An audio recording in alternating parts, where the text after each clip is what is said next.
November 1939, Fleet Air Arm needed modern torpedo bomber. European war had begun.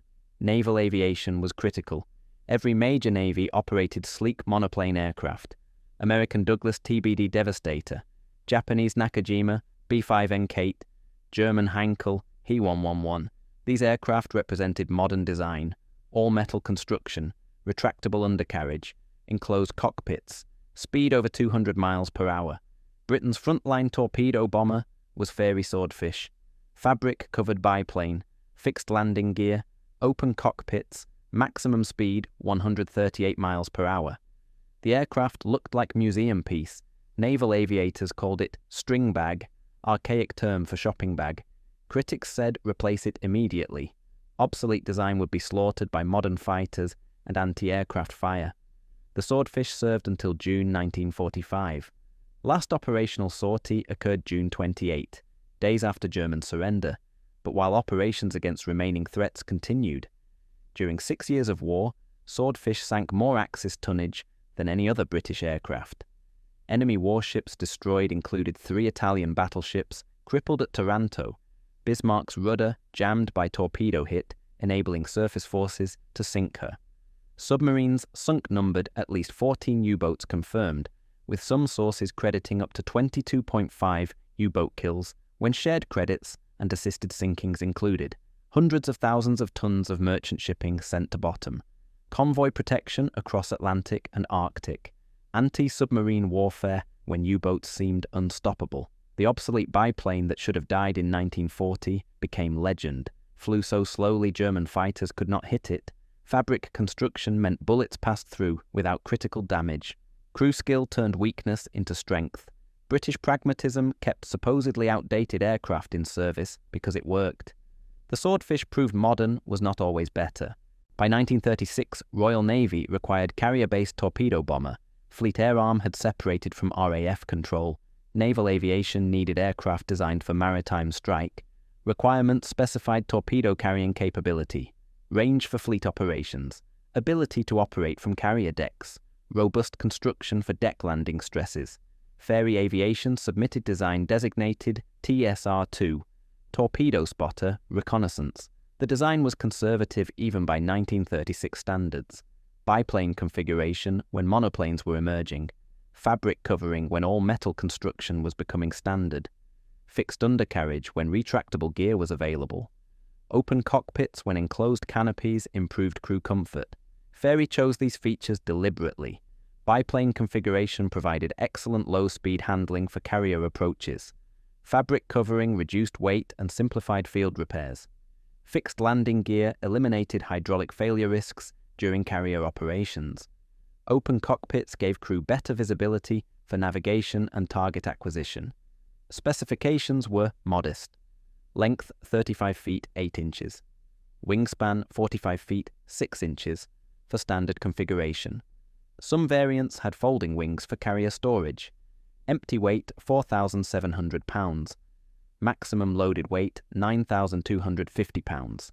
This weight included torpedo or bombs, plus fuel for extended operations. Power came from single Bristol Pegasus radial engine.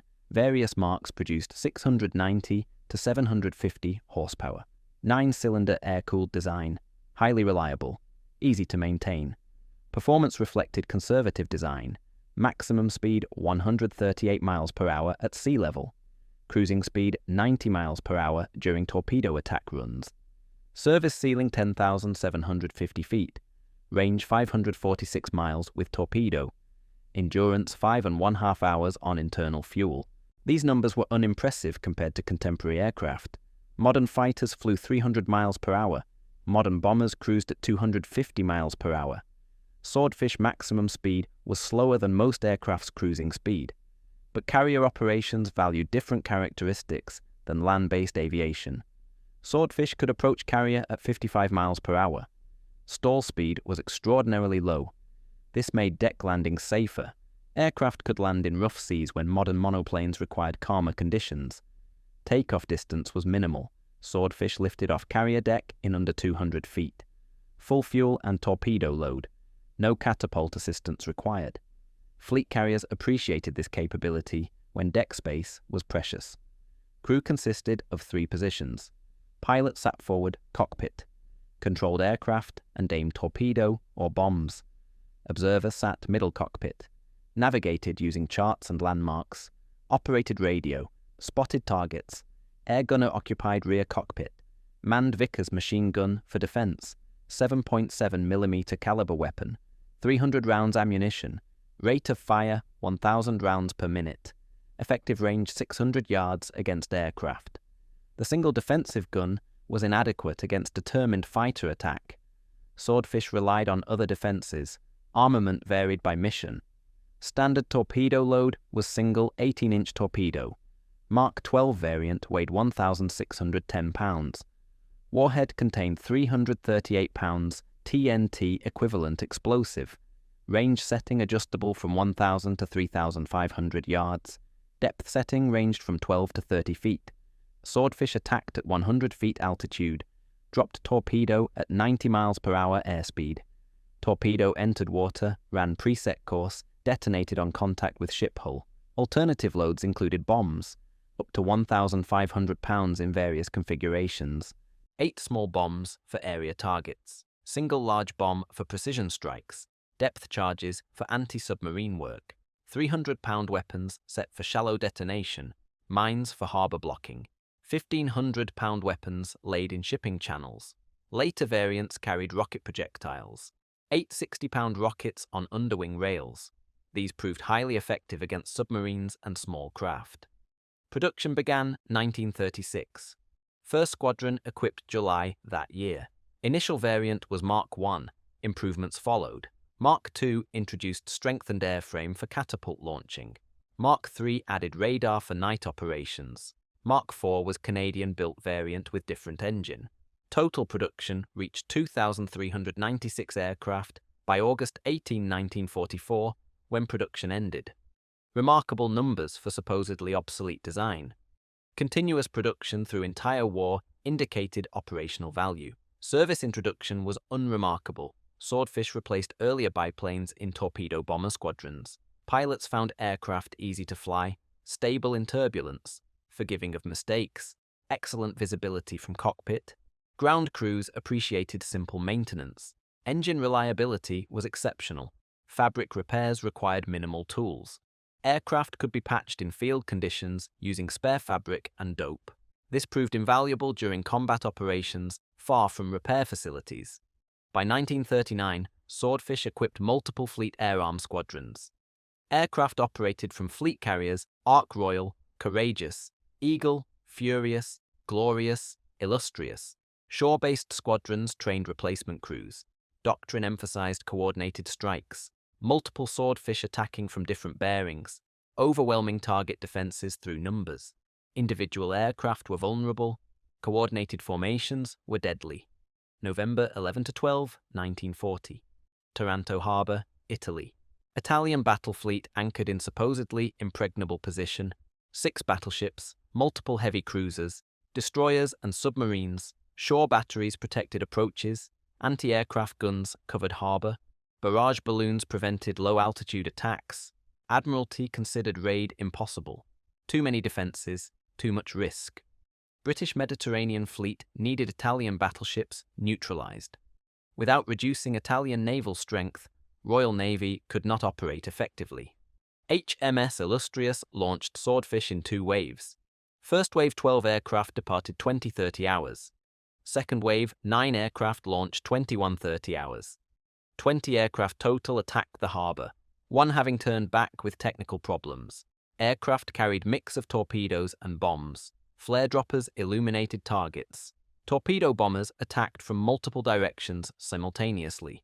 Approach altitude 100 feet. Attack speed 90 miles per hour. Anti-aircraft fire was intense. Barrage balloons forced aircraft lower. Searchlights tracked attackers. Results exceeded all expectations. Battleship Conte de Cavour hit by single torpedo that tore massive hole in hull below waterline.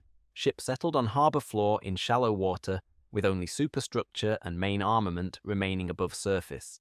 Never returned to service. Battleship Caio Duilio hit by 1 torpedo, creating large hole in forward section. Beached to prevent complete sinking. out of action 7 months for repairs. Battleship Littorio hit by 3 torpedoes, causing severe flooding. Out of action 4 months for repairs. Cruiser Trento and destroyer Libeccio struck by bombs that failed to explode, causing minor damage. Destroyer Passagno damaged by near misses. 2 Swordfish lost to anti-aircraft fire.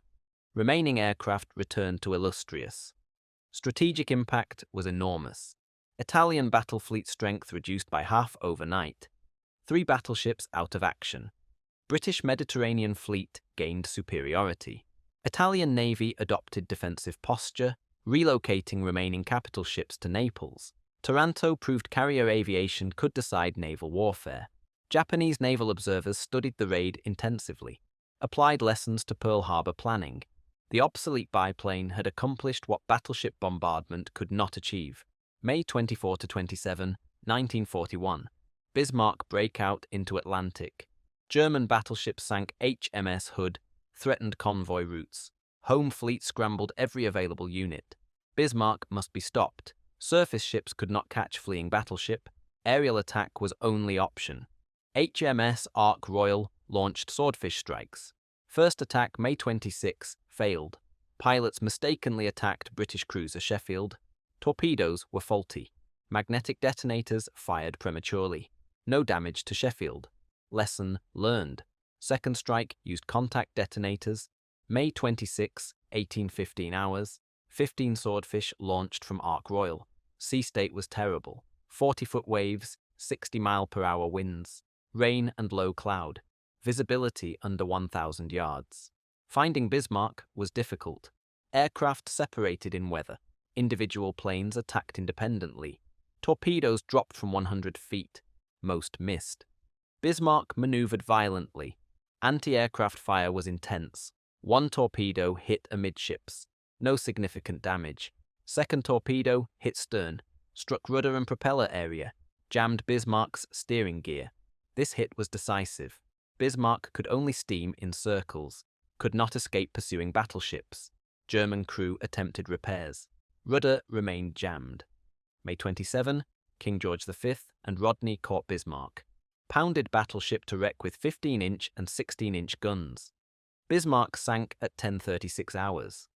The Swordfish torpedo had sealed her fate. Modern battleship destroyed because obsolete biplane hit vulnerable point. Speed and sophistication could not save Bismarck from slow, fabric-covered torpedo bomber.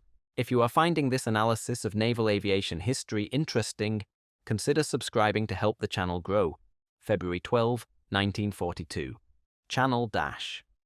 German battlecruisers Scharnhorst and Gneisenau, plus heavy cruiser Prinz Eugen escaped Brest. Attempted dash through English Channel to German ports. Royal Navy and RAF threw everything available at German squadron. Destroyers attacked, bombers struck, losses were heavy, results were minimal. German ships heavily escorted by fighters and destroyers. 825 Naval Air Squadron ordered to attack from Manston. 6 swordfish available. Lieutenant Commander Eugene Esmond commanded. All crews knew this was suicide mission. German fleet had massive fighter cover. Messerschmitt B F-109 fighters and Focke-Wulf FW-190 fighters numbered over 200. Anti-aircraft fire from escorts would be devastating. Swordfish maximum speed 138 miles per hour. German fighters flew 350 miles per hour. The math was impossible. Esmond led squadron into attack anyway. 12:35 hours departure.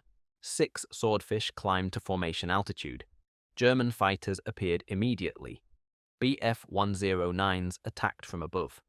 FW-190s came from sides. Swordfish formations broke apart. Individual aircraft tried to reach German battlecruisers. Anti-aircraft fire from destroyers joined fighter attacks. Swordfish had no chance. All 6 aircraft shot down.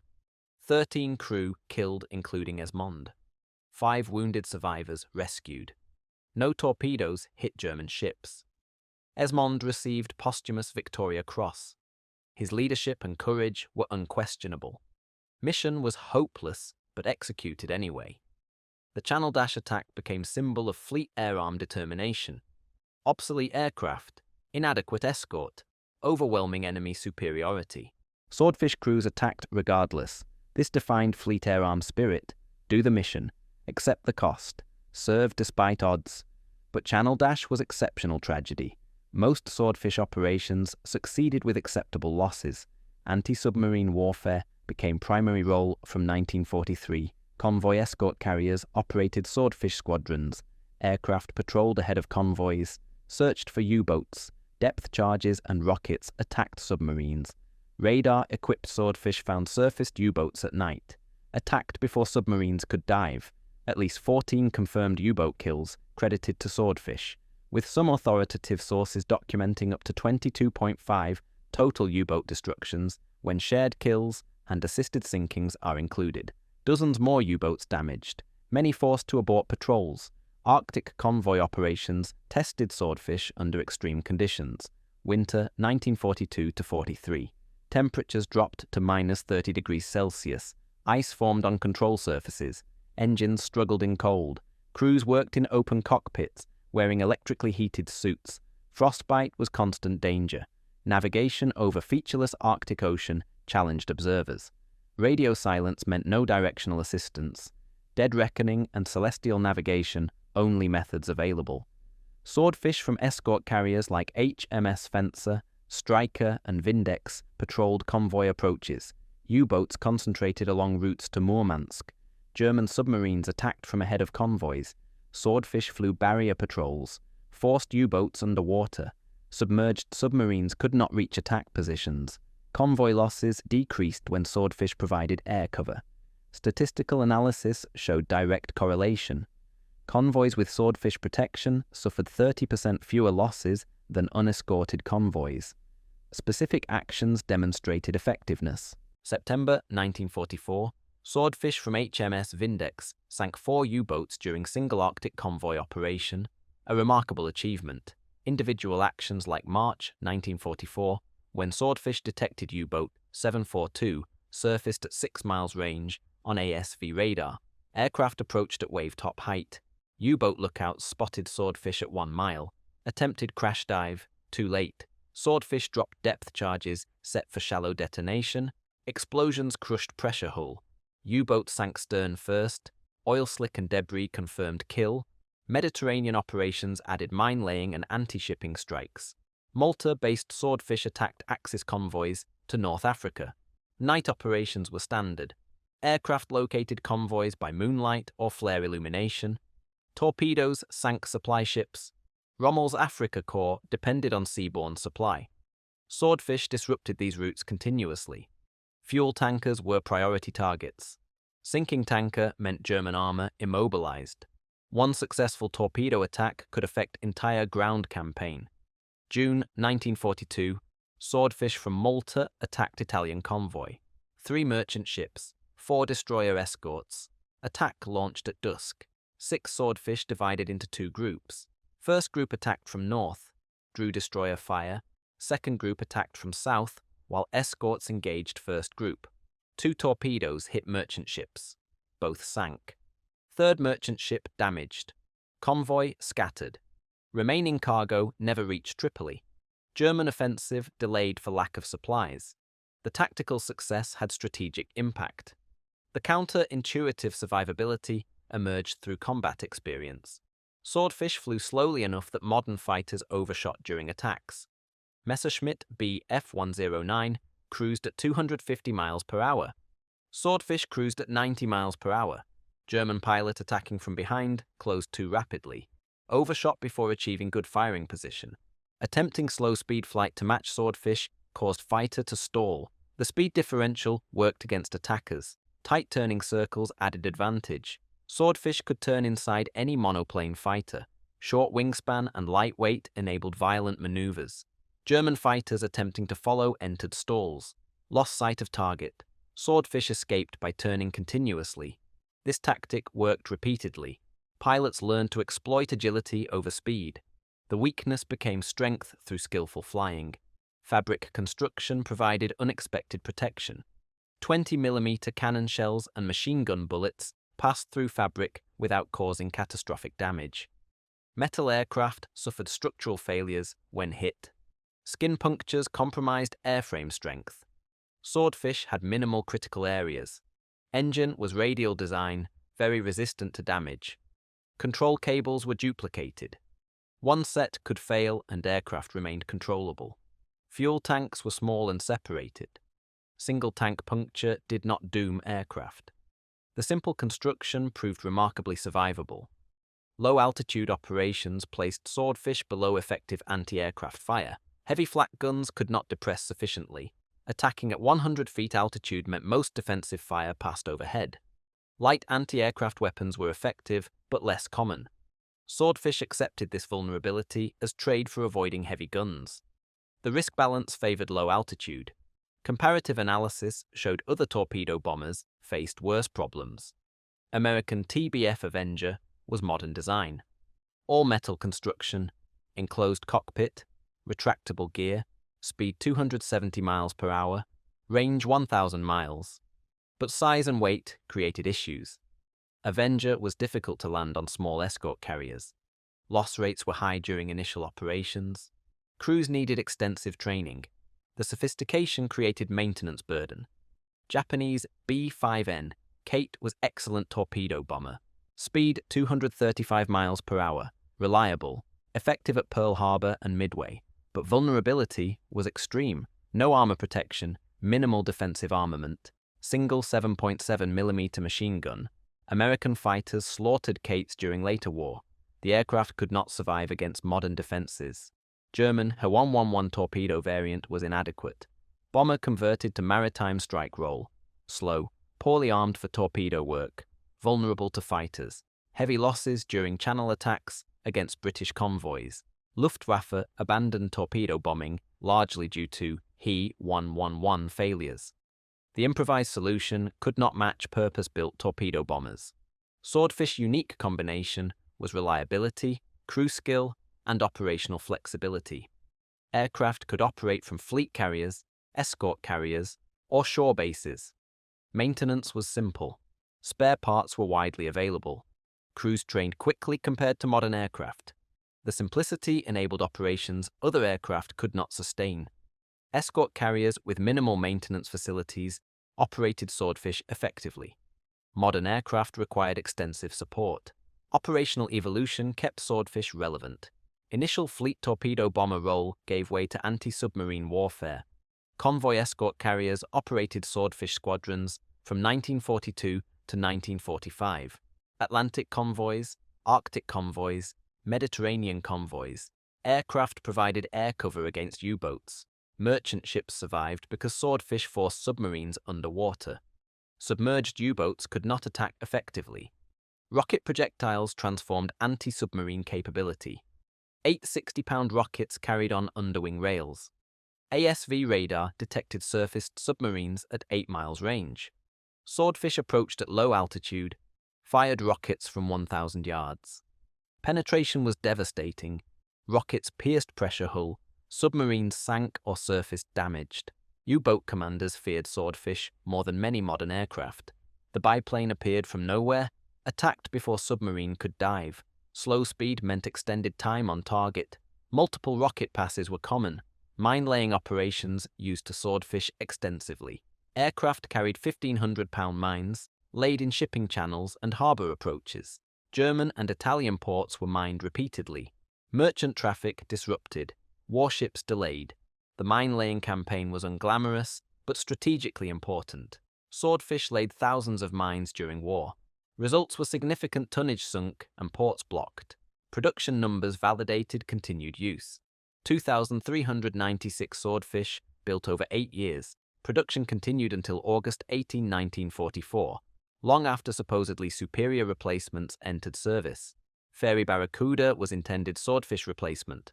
Entered service 1943. Modern monoplane. Faster. More capable theoretically. But Barracuda had problems. Engine overheating, landing accidents, maintenance issues. Squadrons requested Swordfish instead. The obsolete aircraft was more reliable than modern replacement. Service longevity exceeded all expectations. Swordfish entered service July 1936. Last operational sortie occurred June 28, 1945. 9 years frontline service. The aircraft outlasted many supposedly superior designs. Fairey battle bomber was obsolete by 1940. Bristol Blenheim was withdrawn from daylight operations 1941. Swordfish served throughout entire war. Final missions were anti-submarine patrols over Norway and anti-shipping strikes. Last squadron disbanded May 21, 1945, but operational missions continued into late June. The biplane refused to die. Crew affection for Swordfish was universal. Pilots loved forgiving handling, stable approach to carrier deck, almost impossible to stall unintentionally. Engine reliability meant confidence in long ocean flights. Observers appreciated excellent visibility for navigation. Airgunners felt aircraft gave them fighting chance despite single machine gun. Ground crews maintained Swordfish easily compared to modern aircraft. Spare parts interchangeability was excellent. Battle damage repairs were straightforward. Post-war assessment recognized Swordfish achievements. Enemy warships sunk or crippled, including 3 Italian battleships at Taranto and Bismarck, disabled, enabling surface fleet to destroy her. At least 14 U-boats destroyed, with some authoritative sources crediting up to 22.5 submarine kills when shared credits included. Countless merchant ships torpedoed. Mines laid in enemy waters. Convoy protection across every theatre. The tonnage total exceeded any other British aircraft type. Modern bombers sank less. Modern torpedo bombers achieved fewer kills. The obsolete biplane was statistically most successful anti-shipping aircraft Royal Navy operated. Strategic impact was equally impressive. Taranto raid proved carrier aviation decisive, changed naval warfare permanently. Bismarck hunt showed aircraft could cripple battleships surface ships could not catch. Anti-submarine campaign demonstrated air power critical for convoy defense. Mine-laying disrupted enemy logistics. Each role contributed to Allied victory. Swordfish participated in nearly every naval campaign, 1939 to 1945. British pragmatism kept Swordfish operational despite obsolescence. Modern was not automatically better. Simple was not automatically worse. The aircraft worked, achieved results, crews trusted it, therefore keep using it. This approach contrasted with doctrine-driven equipment changes. Other navies retired functional equipment for theoretical improvements. Britain kept what worked. Swordfish proved this wisdom. Technical specifications that appeared inadequate in 1939 proved adequate in 1945. 138 miles per hour maximum speed was slow, but slow enough to exploit against fighters. Fabric construction was primitive, but simple enough for field repairs and resistant to battle damage. Fixed landing gear was old-fashioned, but eliminated hydraulic failures during carrier operations. Open cockpits were uncomfortable, but provided visibility modern enclosed canopies could not match. The verdict was unambiguous. Swordfish succeeded beyond any reasonable expectation. Obsolete design that should have failed became legend. Sank more tonnage than modern aircraft. Served longer than intended replacement. Loved by crews. Feared by enemies. The Stringbag nickname evolved from mockery to affection. Obsolete biplane that refused to die. British naval aviation icon. November 1939, critics demanded replacement. Obsolete biplane had no place in modern war. June 1945, last Swordfish landed after final patrol. 9 years of service, every major naval campaign. More tonnage sunk than any other British aircraft. The obsolete design that worked perfectly. Slow speed became advantage. Simple construction enabled sustained operations. Crew skill maximized capabilities. British pragmatism kept effective weapon in service despite appearance. Swordfish proved you do not need modernity to achieve victory. Sometimes canvas and courage are enough. The biplane that refused to die became the aircraft that won the war at sea. If you found this valuable, support us with the thanks button below. Thank you for watching.